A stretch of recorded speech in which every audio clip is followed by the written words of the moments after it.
चलिए, सभी भविष्य के पटवारियों का बहुत बहुत स्वागत है Ram sir Indore YouTube channel में। सभी भविष्य के पटवारी जुड़ जाइए, पंचायती राज की क्लास आपकी स्टार्ट हो रही है। चलिए बता दीजिए, वॉइस क्लियर है?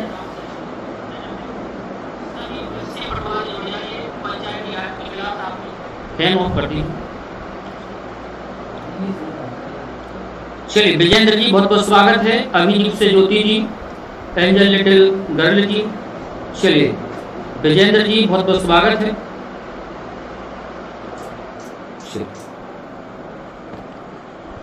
प्यारे मित्रों, हम पढ़ रहे थे पंचायती राज, पंचायती ग्रामीण अर्थव्यवस्था। इसके विषय में हमने चर्चा की, बहुत सारी समितियों के विषय में मैंने आपको बताया था। पंचायती राज की शुरुआत कहाँ से हुई, ठीक है, किस प्रकार से स्वतंत्रता के बाद हमारे देश में पंचायती राज की व्यवस्था बनी, गांव का विकास किस प्रकार होने वाला था, इस विषय की संवैधानिक स्थिति भी हमने देखी। अब जो धीरे धीरे राज्य के नीति निर्देशक तत्वों में अनुच्छेद 40 के अंतर्गत जो संविधान सभा ने पंचायती राज को रखा था, उसके विषय में बलवंत राय मेहता समिति ने चर्चा की। इसके बाद अशोक मेहता समिति आई, तो इन्हीं समितियों के विषय में हम चर्चा करेंगे। ठीक है, सभी बंधुओं का बहुत बहुत स्वागत है। बस आप लोग जुड़ जाइए और पटवारी बनने की तैयारी आप अपनी बरकरार रखिए, ध्यान रखें। और सभी लोग थोड़ा थोड़ा कंप्यूटर भी पढ़ते रहिए अगर आपके पास बुक है। बाकी मैं स्टार्ट करूंगा जल्दी कंप्यूटर, हिंदी, कंप्यूटर और पंचायती राज आप हम पर छोड़ दीजिए, यही मैं पूरा कंप्लीट कराऊंगा। अभी नोट्स बनाने में व्यस्त हैं, इस वजह से आपकी क्लास नहीं हो पा रही है। चलिए, बहुत बहुत स्वागत है सभी बंधुओं का। हम कल की क्लास में देखा हमने कि महात्मा गांधी के विचार थे पंचायती राज के विषय में कि शासन की बागडोर केंद्र में ना होकर, ना ही राज्य में और जिले में ना होकर किसके पास हो, गांव की पंचायत के पास हो। गांव का एक छोटा से छोटा नीचे तलवे का व्यक्ति अपना विकास खुद कर सके। महात्मा गांधी के ये विचार थे स्वराज्य के विषय में। इन्होंने अपनी मांग को संविधान सभा में रखा, लेकिन संविधान सभा में डॉक्टर भीमराव अंबेडकर ने इनकी मांग को नकारा। उन्होंने कहा कि केंद्र सरकार के पास बड़ा ही दबाव बन जाएगा कि अगर हर एक पंचायत की व्यवस्था को केंद्र सरकार देखे तो पंचायत की व्यवस्था को केंद्र सरकार इतना नहीं झेल पाएगी। वैसे भी केंद्र सरकार के पास बहुत सारे विषय हैं, बहुत सारे पहले ही विषय बन चुके हैं केंद्र सरकार के लिए, तो अब इस बागडोर को न किया जाए। तो अब इस पर एक के संधान में समिति बनती है, ठीक है। उन्होंने विचार किया कि पंचायती राज व्यवस्था को केंद्र में ना रख के राज्य सूची के विषय में रखा जाए, ठीक है। इसके लिए सरकार ने एक नियम बनाया, संविधान सभा ने अनुच्छेद 40 ने करके आया।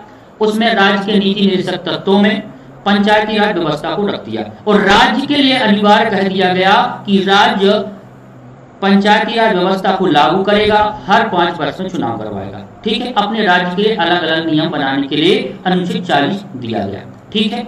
2 अक्टूबर 1952 में सामुदायिक विकास कार्यक्रम शुभारंभ होता है।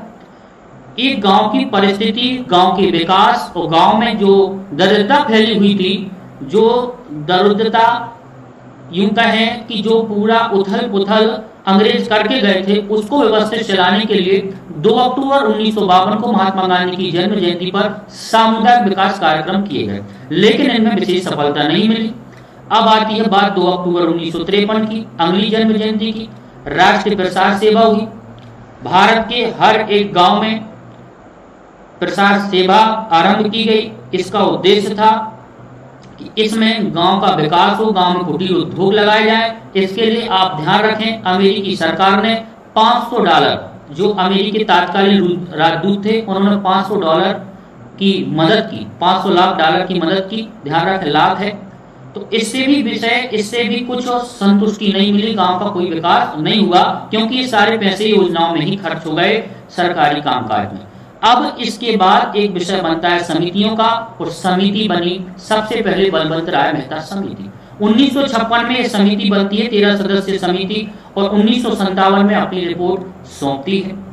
इन्होंने कई प्रकार की अपनी सुझाव दिए। अब सुझाव के लिए संस्कार जी स्वागत है आपका।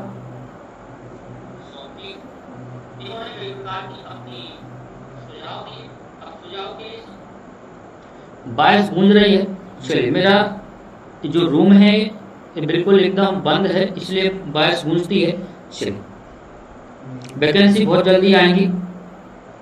ठीक, तो बलवंत राय मेहता समिति के विषय में हमने कल पढ़ा। इन्होंने त्रिस्तरीय पंचायती राज की मांग रखी थी। निचले स्तर पर पंचायत समिति, ग्राम पंचायत, दूसरे स्तर पर पंचायत समिति और तीसरे स्तर पर जिला परिषद।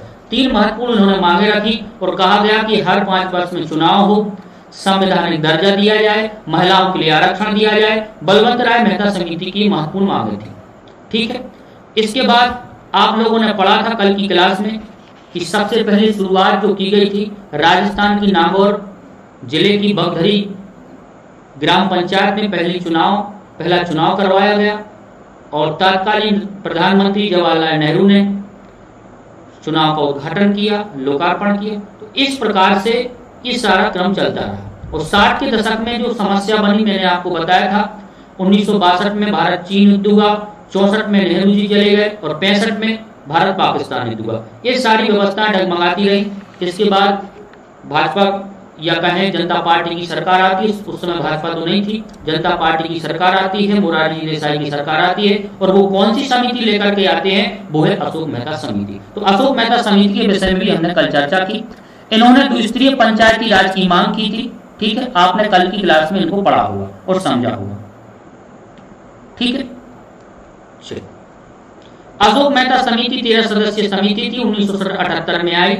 इन्होंने कहा कि त्रिस्तरीय पंचायत ना होकर के द्विस्तरीय पंचायत ही होनी चाहिए। अब दो स्तर इन्होंने क्या बताए, पहला मंडल पंचायत और दूसरा जिला परिषद। इन्होंने ग्राम पंचायत को पंचायत समिति को खत्म होने के लिए कहा गया कि जो बलवंत राय मेहता समिति के द्वारा ग्राम पंचायत और पंचायत समिति बना दी गई है उसको खत्म कर दिया जाए। अशोक मेहता समिति बलवंत राय मेहता समिति की कमियों को दूर करने के लिए आई थी। इस बात को आप ध्यान रखें।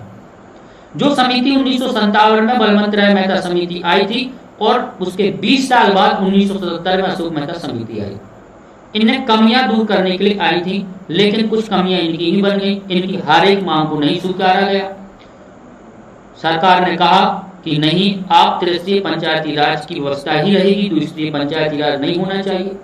लेकिन इनकी कुछ जो सुझाव थे वो माने कि जैसे हर जो 6 महीने में चुनाव होना चाहिए, जैसे कि ग्राम पंचायत हो, कोई भी सदस्य हो, चुनाव किया जाए लोकतांत्रिक व्यवस्था से, उसकी अचानक मृत्यु हो जाए या कुछ भी हो जाए तो 6 महीने में ग्राम पंचायत में चुनाव करवाए जाते हैं। ठीक है, तो यही व्यवस्था लागू की गई। चलिए, अशोक मेहता समिति के बाद आज जो हम समिति पढ़ने जा रहे हैं वो है GV राव समिति और ये समिति आती है 1985 में। अब आज की क्लास यहां से। ठीक है, तो हम अपनी व्यवस्था जमा लेते हैं, हमें कहां बैठना है, किस साइड बैठना है। चलिए, ठीक, बात आती है GV राव समिति की। ठीक है, चलिए, आपको ध्यान होगा 1985 में किसकी सरकार थी।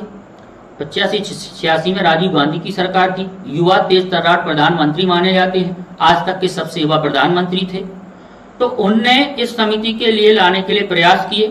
तो इनका क्या उद्देश्य रहा, ग्रामीण विकास एवं गरीबी उन्मूलन कार्यक्रमों से संबंधित प्रशासनिक व्यवस्था पर सिफारिश हेतु 1985 में GV राव की अध्यक्षता में एक समिति का गठन किया गया।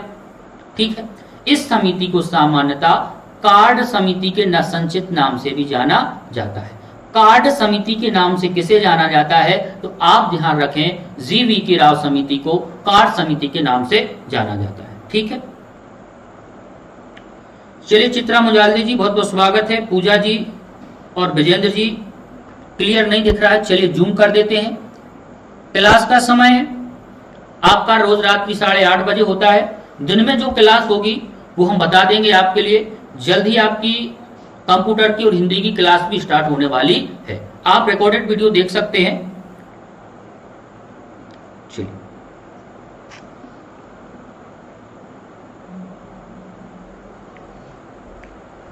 आप लोग समझ सकते हैं, कार्ड समिति के नाम से किसे जाना गया, GV राव समिति को कार्ड समिति के नाम से जाना गया। अब इनने जो मांग रखी वो 4 स्तरीय पंचायती राज की मांग रखी। 4 स्टैंडर्ड, 4 स्तरीय। पहले बलवंत राय मेहता समिति आई, 3 स्तर की बात की। पहली ग्राम पंचायत, पंचायत समिति और जिला परिषद, ठीक है। इसके बाद अशोक मेहता समिति आती है, वो ग्राम पंचायत और पंचायत समिति को खत्म कर देती है, एक मंडल पंचायत, ठीक है, और जिला परिषद, दो की बात करती है। अब ये GV.K. राव समिति आती है, 4 स्तरीय पंचायतों की मांग करती है। जो बलवंत राय मेहता समिति 3 स्तर वो हो जाते हैं, और चौथा स्तर एक प्रदेश स्तर पर प्रदेश परिषद की मांग करती है, ठीक है। तो देखते हैं इनने क्या क्या मांगे रखी। चलिए इनकी पहली मांग यहां दिख रही होगी आपको, बस आप लोग लगातार जुड़े रहें। थोड़ा सा डिफरेंट सब्जेक्ट है, हमें पता है समस्या हो रही होगी समझने में। इस सब्जेक्ट को आपने कभी पढ़ा है ना, हमने पढ़ाया है आपके लिए, ठीक है। तो इसमें समस्या जाएगी। अब धीरे धीरे आप हमसे जुड़ गए हैं, हम आपसे जुड़ गए हैं, तो धीरे धीरे बातें समझ में आएंगी। अब हिंदी है, हिंदी आप हमसे जल्दी समझ में आ जाती है, क्योंकि आप हमसे हिंदी लगातार पढ़ते रहे, ठीक है। चलिए बाकी समझना पड़ेगा, कोई भी टीचर हो, नया सब्जेक्ट है उसे समस्या जाएगी, ठीक है। आपको समझने में भी समस्या जाएगी, कोई भी नया सब्जेक्ट रहे, ठीक है। पंचायती राज का ढांचा 4 स्तरीय होना चाहिए, ठीक है। पहला गांव पंचायत क्या है, गांव के लिए ग्राम पंचायत, खंड के लिए पंचायत समिति और जिले के लिए जिला परिषद, ठीक है। यहाँ 3 लिख लें। 3 स्तरों की बात की V.K. राव समिति ने, पहली ग्राम पंचायत, दूसरी खंड के लिए पंचायत समिति और तीसरी जिला परिषद, और चौथा स्तर जो उन्होंने माना है वो है राज्य विकास परिषद का गठन। किसका? राज्य विकास परिषद का एक गठन किया जाना चाहिए अलग से, केंद्र में एक अलग से बजट बनना चाहिए, राज्य में एक परिषद का विकास वो किया जाना चाहिए जो केवल और केवल ग्राम पंचायतों के विषय में सोचे। इन्होंने 4 स्तरों की बात की, ठीक है। चलिए 3 स्तर आप याद रखें, ग्राम पंचायत, पंचायत समिति और जिला परिषद। ये बलवंत राय मेहता समिति के लिए निर्णय थे, ठीक है। अब अशोक मेहता समिति, इसमें बहुत ज्यादा कंफ्यूजन रहता है, इसलिए मैं इस चीज को बार बार आपको बताता हूँ। और अशोक मेहता समिति ने इन दोनों को माना, ठीक है। पंचायत समिति खत्म करके मंडल पंचायत लिख दिया था यहाँ पर, ठीक। चलिए अब देखते हैं अध्यक्ष मुख्यमंत्री, सदस्य सभी मंत्री और सभी जिलाध्यक्ष। इन्होंने मांग की थी कि जो राज्य विकास परिषद होनी चाहिए उसका अध्यक्ष मुख्यमंत्री, एक अलग से एक संघ का निर्माण कर दिया जाना चाहिए, जिसका मुख्यमंत्री कौन हो? अध्यक्ष हो। अध्यक्ष कौन हो? मुख्यमंत्री। सदस्य कौन हो? सभी मंत्रीगण, कैबिनेट मंत्री हो या राज्य मंत्री हो, राज्य उपमंत्री हो, और सभी जिलाध्यक्ष। जिलाध्यक्ष कौन से? जिला पंचायतों के सभी जिलाध्यक्ष।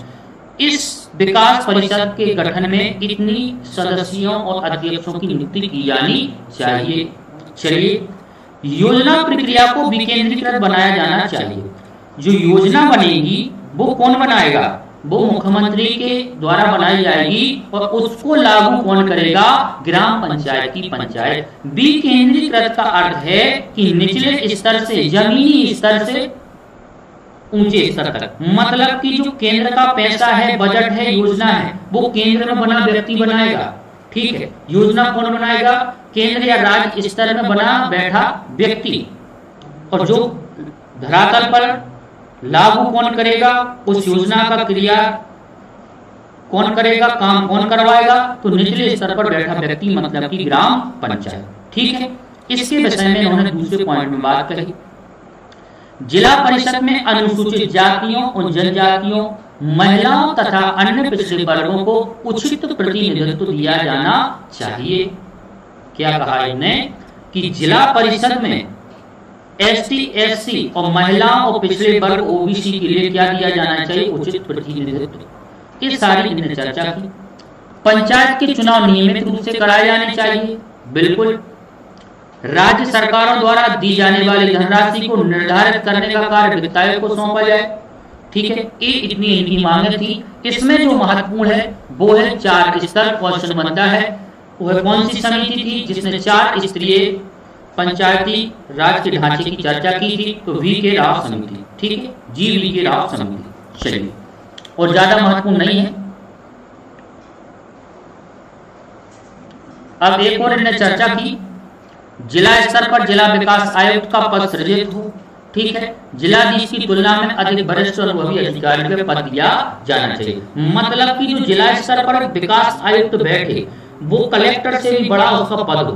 ठीक है, चलिए इनने ये चर्चा की लेकिन इनकी मांगों को नहीं माना गया, सभी मांगे नहीं मानी गई। ठीक है, हमें ध्यान रखना है 4 स्तरीय समिति किसने कौन लाया था, जीवी के राव। ठीक है,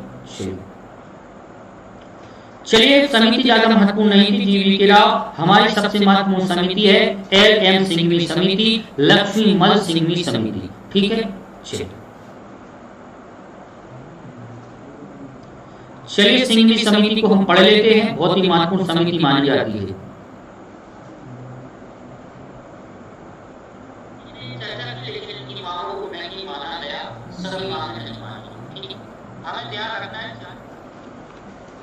दरवाजे खिड़की खोलनी पड़ेगी।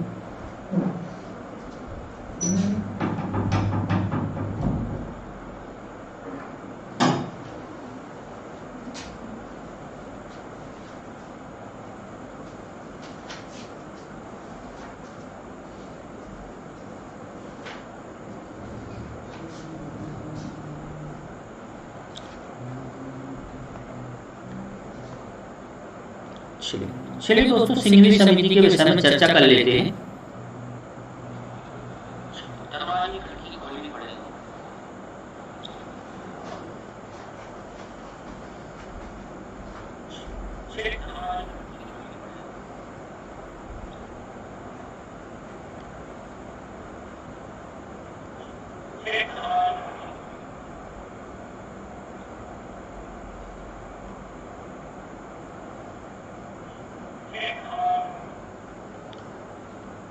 चलिए दोस्तों आ जाइए सभी लोग, हम पढ़ते हैं एल एम सिंघवी समिति, लक्ष्मीमल सिंघवी समिति जो 1986 में आई और 1986 में राजीव गांधी सरकार थी, उस समय ये महत्वपूर्ण समिति मानी जाती है। वीके राव समिति और इन सारी समितियां जो आज तक बनी, 3 समितियों को कमियों को दूर करने के लिए एक समिति जो बनती है वो है एल एम सिंघवी समिति। एक बहुत ही महत्वपूर्ण समिति मानी जाती है। ठीक है,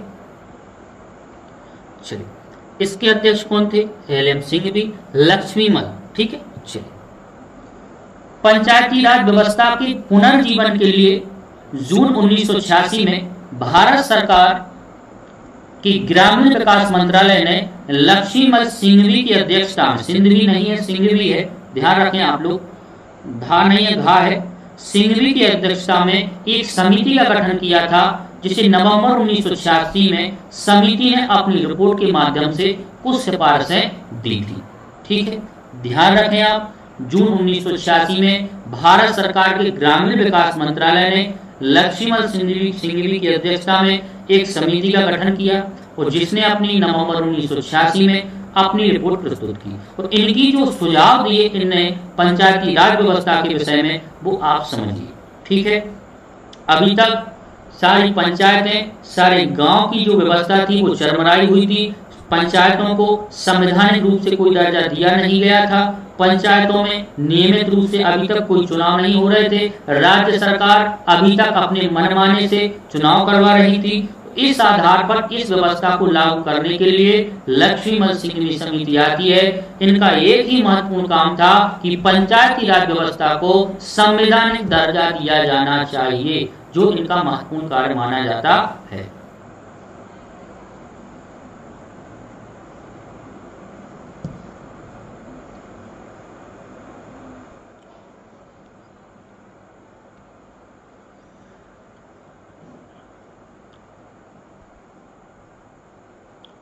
कल से इसका उपाय कर दिया जाएगा कि आवाज क्यों गूंज रही है, माइक का उपयोग किया जाएगा। चलिए, सबसे पहले इनकी मांग क्या थी, ध्यान रखें आप, पंचायती राज व्यवस्था को संवैधानिक दर्जा दिया जाना चाहिए। हम आपसे बात नहीं कह रहे कि और जो समितियां उनने नहीं मांगा, मांग सभी ने की थी कि पंचायती राज व्यवस्था को संवैधानिक दर्जा दिया जाना चाहिए, लेकिन की पूर्ण जोर से इसमें कोई बल नहीं दिया जा रहा था। ठीक है, पंचायती चुनाव में दलगत व्यवस्था को नहीं अपनाया जाना चाहिए। ठीक है, दलगत व्यवस्था ना हो वहां पर। ठीक, चलिए सभी लोग जय हिंद तो लिखते हैं भाई।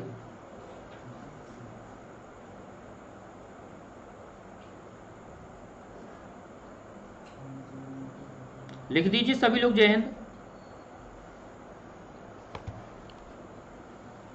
जो आपने समिति के विषय में, अशोक मेहता समिति के विषय में आपने पढ़ा था, अशोक मेहता समिति क्या कह रही थी कि दलगत व्यवस्था होनी चाहिए, किसमें, ग्राम पंचायत में। लेकिन जो सिंघवी समिति है, इन्होंने कहा था कि पंचायती चुनाव में दलगत व्यवस्था का कोई प्रावधान नहीं अपनाया जाना चाहिए। तीसरी मांग, पंचायतों के चुनाव नियमित अंतराल पर और निष्पक्ष रूप से संचालित होने चाहिए। जो पंचायती के चुनाव है उनमें एक नियमित अंतराल होना चाहिए और निष्पक्ष रूप से हो चुनाव, ठीक है।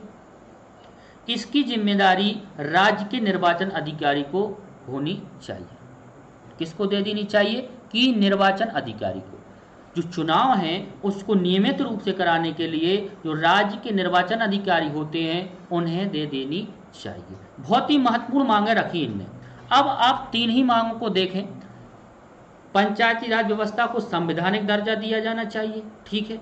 दलगत व्यवस्था ना हो, चुनाव नियमित कराए जाएं और निष्पक्ष रूप से हो, और इसकी जिम्मेदारी राज्य के निर्वाचन अधिकारी को दी जानी चाहिए, ठीक है। चलिए, विजेंद्र जी, सरला जी, बहुत बहुत धन्यवाद। जय हिंद सभी को। चलिए आगे एक मांग और थी इनकी, न्याय पंचायतों या ग्रामीण न्यायालयों की पर्याप्त व्यवस्था की जानी चाहिए। जो न्याय पंचायतें हैं इनमें जो कई प्रकार के व्यवस्था भंग होती हैं, उत्पाद होते हैं, उनके लिए अलग से न्यायालय की व्यवस्था हो। पंचायतों को करारोपण के पर्याप्त अधिकार दिया जाना चाहिए। पंचायतें हैं जैसे नगर परिषद हो, ठीक है, जिला पंचायत, ग्राम पंचायत, ये करों को कर रोपण, मतलब कि ग्राम पंचायतों की व्यवस्थाओं में करों का रोपण खुद अधिकार बनाए, ठीक है। चलिए, तो आप ध्यान रखें एल.एम. सिंघवी समिति के विषय में 1986 में आई, ठीक है। चलिए अब पढ़ते हैं हम पी.के. थुंगन समिति, ठीक है, 1988 की ये समिति है। चलिए सभी लोग लगातार जुड़े रहें, थुंगन समिति के विषय में हम चर्चा कर लेते हैं।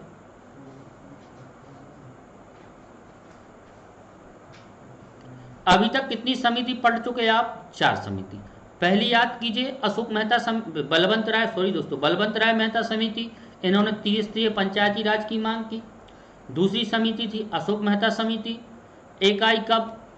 बलवंत राय मेहता समिति 1958 में, ठीक, 57 में आई, 58 में रिपोर्ट सौंपी। इसके 20 साल बाद कौन सी समिति आती है? अशोक मेहता समिति 78 में। इन्हें द्विस्तरीय पंचायती राज की मांग की, मंडल पंचायत और जिला परिषद। इसके बाद जो तीसरी समिति आई जी.वी.के. राव समिति आई, ठीक है, ये 85 में आई थी राजीव गांधी की सरकार के समय। इन्होंने 4 स्तरीय पंचायतों की मांग की, ठीक, बल्कि बस इतना ही याद रखना जी.वी.के. राव में। और चौथी जो महत्वपूर्ण समिति आई थी वो एल.एम. सिंघवी समिति आई थी, और एल.एम. सिंघवी समिति के जो महत्वपूर्ण मांगे थी वो बहुत ही इंपोर्टेंट है। इन्होंने कहा ग्राम पंचायत और पंचायतों को पंचायती राज व्यवस्था को संवैधानिक दर्जा दिया जाना चाहिए, ठीक है, संविधान में वर्णित होना चाहिए। नीति निर्देशक तत्वों से जो अनुच्छेद 40 में ग्राम पंचायतों का वर्णन है उसको हटा करके मुख्य संविधान की धारा में रखा जाना चाहिए, एक मांग थी। दूसरी मांग इनकी थी दलगत ग्राम पंचायतों में चुनाव नहीं होने चाहिए, ठीक है। तीसरी मांग क्या रखी इन्हें बहुत ही महत्वपूर्ण मांग रखी कि निष्पक्ष रूप से चुनाव हो और एक निश्चित समय अंतराल में चुनाव किए जाने चाहिए, ठीक है। और चौथी मांग थी इनकी कि किसी भी जो चुनाव होते हैं निश्चित समय अंतराल में राज्य के निर्वाचन आयोग द्वारा कराए जाने चाहिए। जिम्मेदारी किसको दी जानी चाहिए? राज्य निर्वाचन आयोग को। चलिए, इतनी इनकी मांगे थी। वो 5वीं समिति आती है पी.के. थुंगन समिति जो 1988 में आती है। चलिए, जिला योजना प्रक्रिया पर विचार करने के लिए 1988 में कार्मिक मंत्रालय से संबद्ध संसदीय सलाहकार समिति ने पी.के. थुंगन की अध्यक्षता में एक उप समिति गठित की। जिला योजना प्रक्रिया पर विचार करने के लिए, किस पर? जिला योजना की जो प्रक्रिया है इस पर विचार करने के लिए 1988 की बात है। कार्मिक मंत्रालय क्या है? कार्मिक मंत्रालय से संबंधित है। संसदीय सलाहकार समिति ने पी.के. थुंगन की अध्यक्षता में एक उप समिति का गठन किया। अब इनने क्या सिफारिशें की? 1988 की बात है। जिला परिषद को विकास कार्यों और योजना निर्माण की प्रमुख संस्था के रूप में विकसित किया जाना चाहिए। जो योजनाओं का निर्माण हो वो केंद्र और राज्य ना करके जिला परिषद करे, ठीक है। ये प्रमुख संस्था होनी चाहिए, कौन? जिला परिषद। यही योजना बनाए और लागू कौन करे? गांव की ग्राम पंचायतें, ठीक है। पंचायती राज व्यवस्था को संवैधानिक दर्जा दिया जाना चाहिए। मांग शुरुआत से चली आ रही। पंचायतों की वित्तीय स्थिति पर ध्यान देने के लिए राज्य वित्त आयोग को गठन की व्यवस्था की जानी चाहिए। ये बहुत महत्वपूर्ण मांग थी, ठीक है, कि पंचायतों की जो वित्तीय व्यवस्था है इसका भी तो सुधार होना चाहिए। इसके लिए अलग से एक वित्त आयोग का क्या किया जाना चाहिए? गठन किया जाना चाहिए।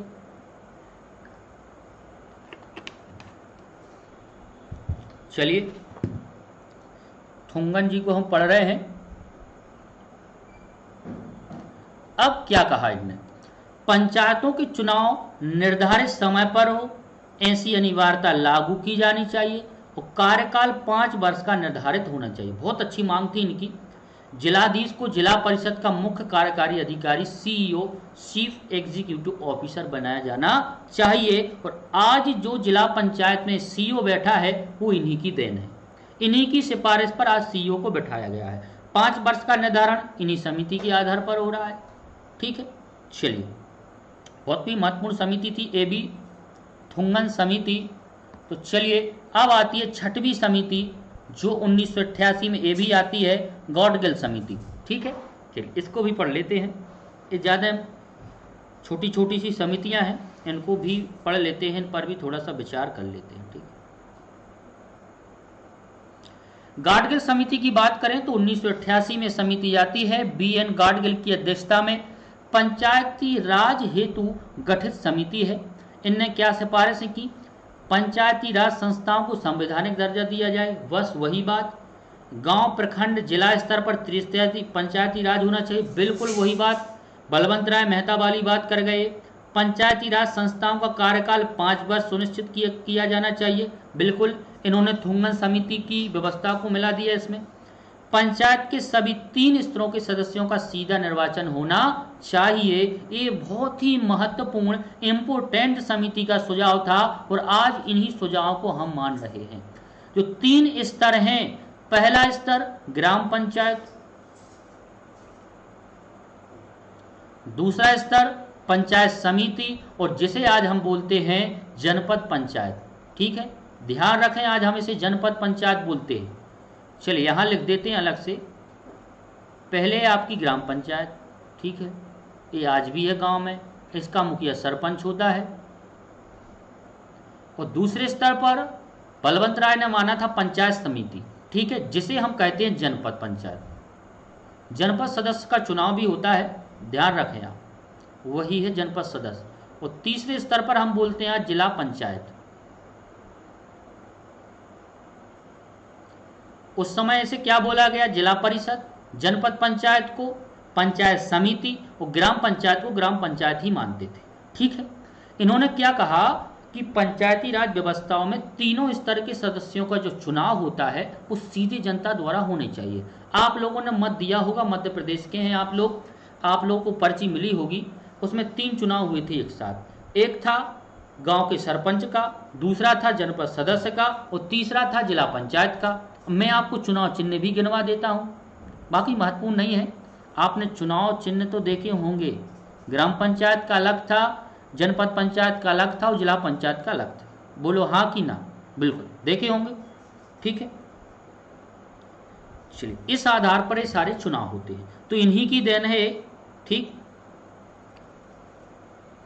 चलिए,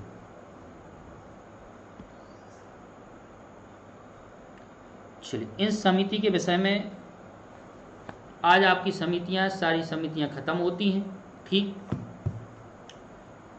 याद रखें आप लोग, जो आपकी 6 समिति हैं इनको आपको बार बार रिपीट करना है। कोई महत्वपूर्ण चीज़ें हैं उनको समझना है, ठीक है। चलिए, अब जो संवैधानिक व्यवस्था आगे से और भी इनकी 1-2 चीज़ें हैं, इनको भी पढ़ लीजिए, देख नहीं पाया। अनुसूचित जातियों और जनजातियों और महिलाओं के लिए आरक्षण होना चाहिए, बिल्कुल बस वही बात कर गए। जी VK राव ने कहा था, जो एक राज्य वित्त आयोग की स्थापना हो पंचायतों को वित्त का आवंटन करे। ये बिल्कुल किसने कहा था? लक्ष्मीमल ने। एक राज्य चुनाव आयोग की स्थापना जो पंचायतों के चुनाव संपन्न कराए। ये सारी मांग किसकी थी? आपकी चलिए गौडगल समिति की।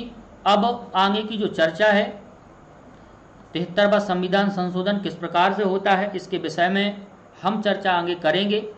कब संवैधानिक दर्जा मिलता है, कब से कैसी सरकारें बनती हैं, इसके विषय में हम कल की क्लास में चर्चा करेंगे। तो कल आप समितियां पढ़ लें, आप लोग समझ गए होंगे। समितियों के विषय में अगर आपको कोई समस्या है तो बताइए, ठीक है। चलिए, पूजा जी, पूजा शर्मा, अभिन्यूज, विजेंद्र सिंधे जी, सरला वाल्मीकि जी, भालाबी, अली हुसैन जी, चित्ता मुजालदे जी, चलिए लिटिल जी। पटवारी वैकेंसी बहुत जल्द आने वाली है, बिल्कुल आप लोग निश्चिंत रहें, बस पढ़ाई करते रहें। सभी का बहुत बहुत धन्यवाद जुड़ने के लिए। लगातार आप लोग इसी प्रकार जुड़े रहें, ठीक है। जो भी आपको कोई भी आपका क्वेश्चन है तो आप कर सकते हैं। केवल आज हमने समितियों की ही चर्चा की है, समितियां ही इतना डिस्टर्ब आपको कर रही थी। इसके आपको नोट्स मिल जाएंगे, सारी PDF में अभी भेज दूंगा। आप लोग टेलीग्राम पर सर्च कर सकते हैं रामसर इंदौर, ठीक है।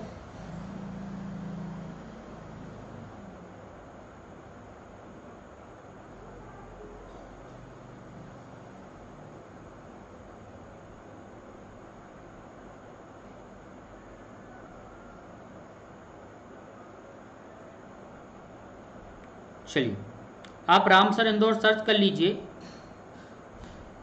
ठीक है। ये टेलीग्राम चैनल है, समझ पा रहे हो आप लोग। और दूसरा चैनल है दीपक सर PDF, जिसमें भी आप जुड़ना चाहें जुड़ सकते हैं, मैं आप सभी को सेंड कर दूंगा। चलिए, बहुत बहुत धन्यवाद सभी का जुड़ने के लिए। शुभ रात्रि।